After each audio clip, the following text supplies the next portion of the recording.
Assalamualaikum warahmatullahi wabarakatuh. Salam rahayu dan salam sejahtera untuk kita semua. Sadar.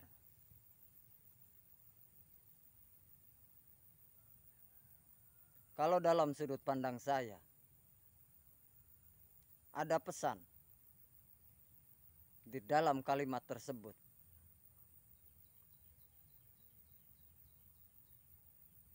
Sadar siro ana neng dunyo amarga rasa.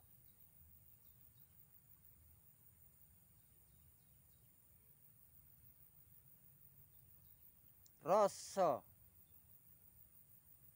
rasanya siapa? Tentu sumber dari segala rasa.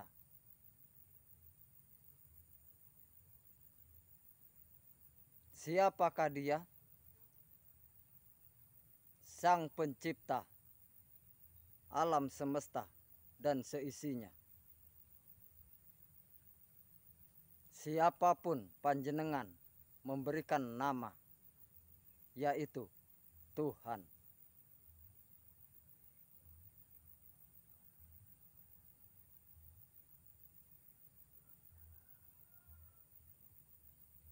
Bukankah kita semua tahu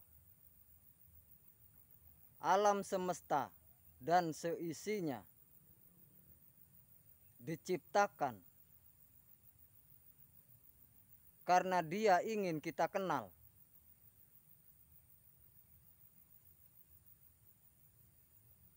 Kita semua sudah mengenal.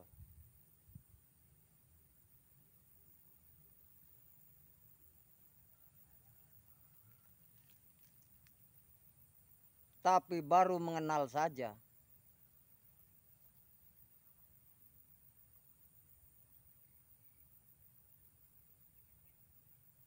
Karena kalau bagi saya, setelah kita mengenal,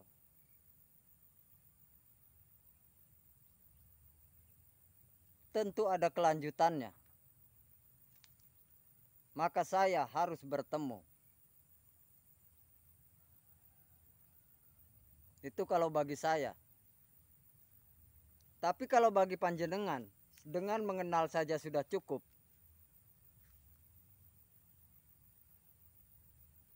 Itu hak panjenengan.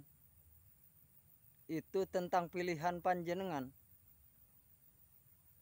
Bagi saya, tidak akan saling menyalahkan.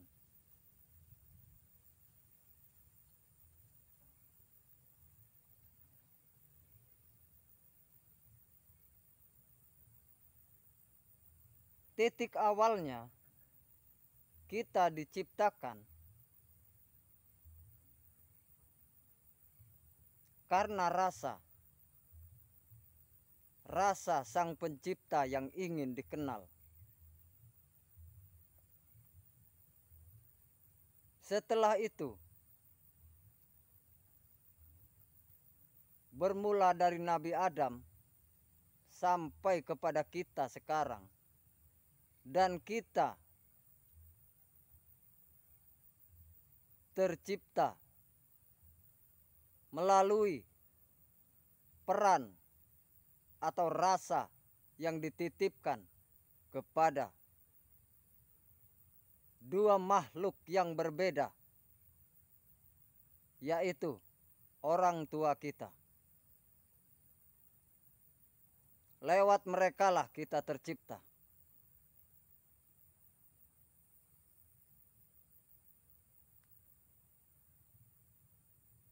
Pelantaran merekalah kita berada di semesta ini. Tidak ujuk-ujuk.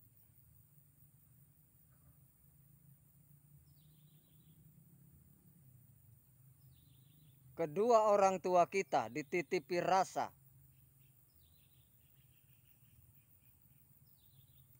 kasih sayang mereka, sehingga berbuahlah kita sekarang. bisa besar dan berwujud manusia karena dari rasa kasih sayang kedua orang tua kita yang intinya itu adalah titipan dari Sang Pencipta. Karena itu titipan, satu saat jika datang waktunya, mau tidak mau, suka atau tidak suka, akan diambil sang pemiliknya.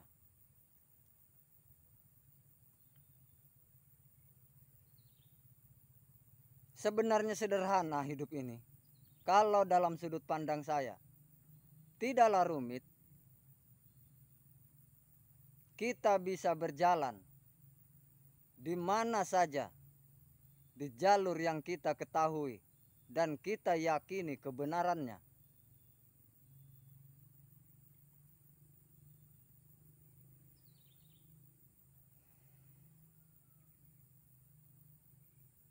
Karena memang kita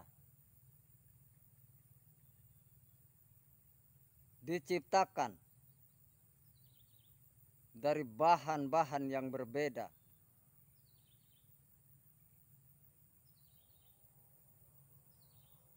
Tapi di dalam keberbedaan itu, di dalam keberagaman itu, menjadi satu kesatuan berbentuk wujud.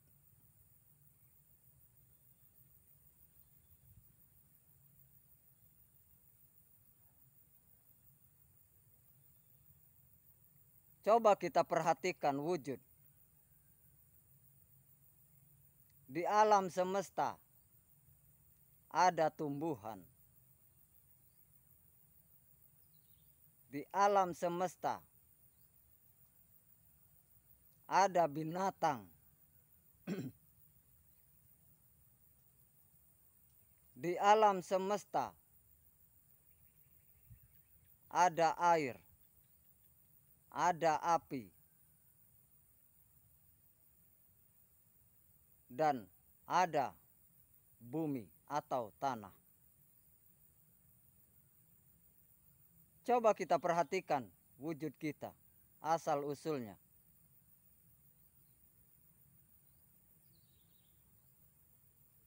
Di dalam bersama tubuh kita ini ada tumbuhan, ada yang tumbuh. Apa? Dari kecil, dari bayi, terus beranjak waktu demi waktu. Dan itu namanya tumbuh. Tumbuhannya apa? Rambut, kuku. Mereka tumbuh, bergerak, hidup.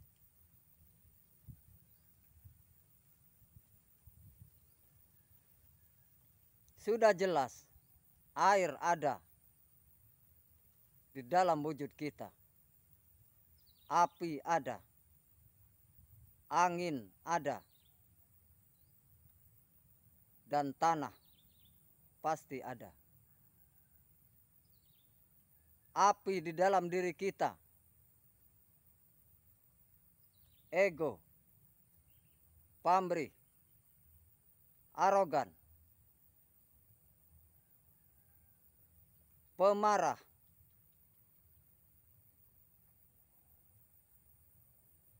dan sifat api itu menunjukkan dia tidak mau menunjuk ke bawah. Dia pasti selalu berkobar ke atas. Pasti akan mengerucut ke atas. Karena itu adalah sifat api.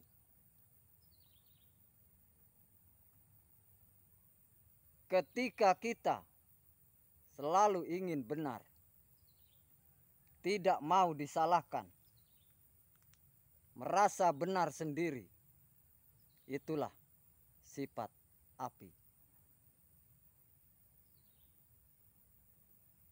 air.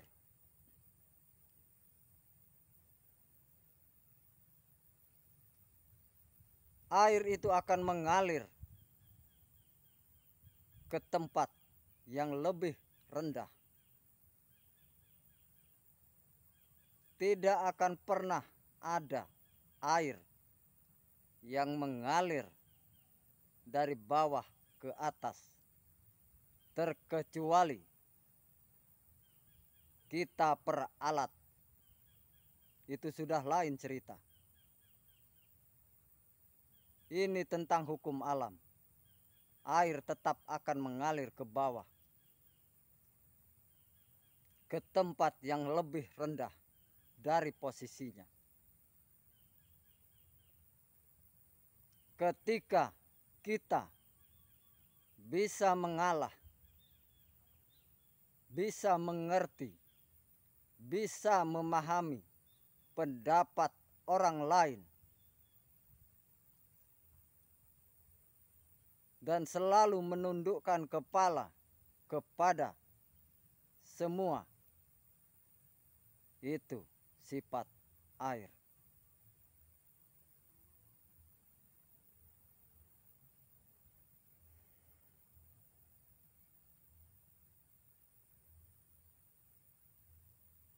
Angin,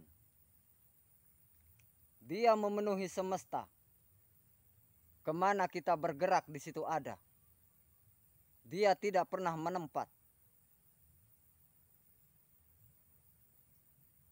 Dia tidak pernah menetap di satu tempat. Dia bergerak, bergerak, dan bergerak.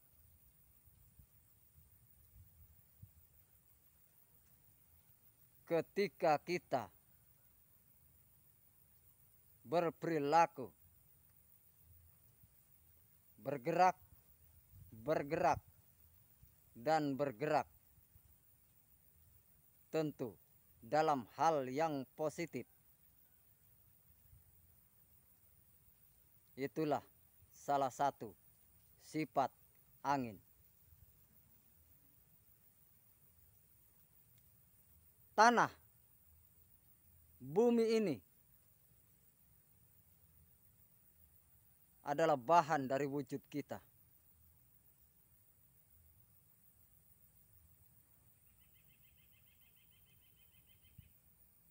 Tanah digali, dibur, diambil minyaknya, diambil isi perutnya, dicangkul untuk dimanfaatkan sebagai cocok tanam, diludahi, dikencingi, bahkan apapun kegiatan kita, kegiatan makhluknya. Tapi bumi tidak pernah mengeluh. Bumi tidak pernah protes.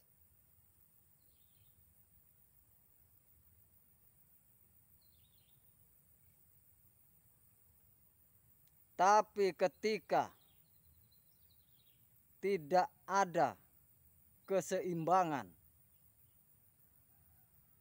antara pemanfaatan apa yang ada di bumi, apa yang ada di dalam perut bumi, maka kerusakanlah yang terjadi.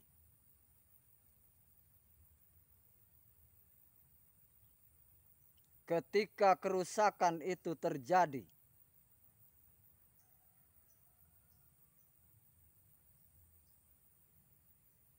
maka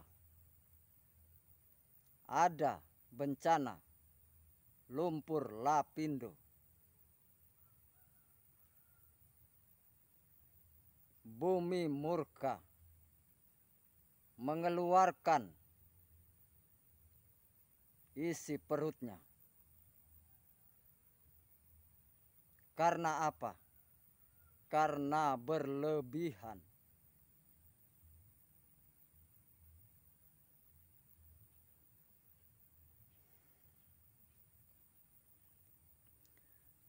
Jika ada dari kita yang bersikap mengalah,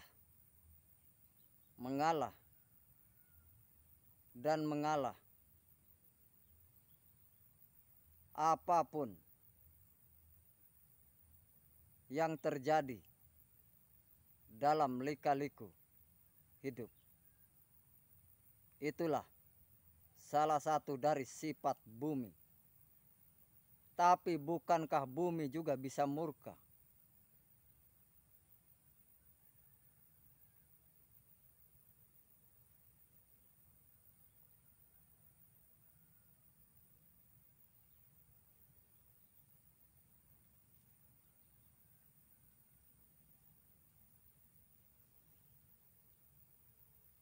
Berarti ketika bumi itu murka, berarti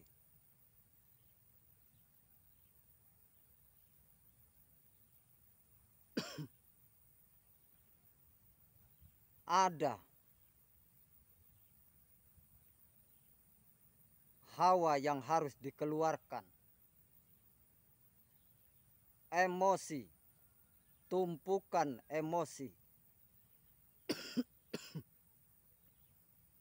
yang harus dikeluarkan.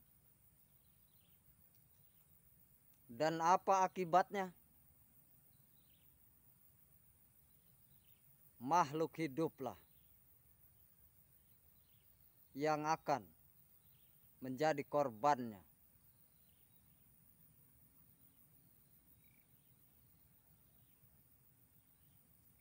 Hidup ini perlu keseimbangan, butuh keseimbangan.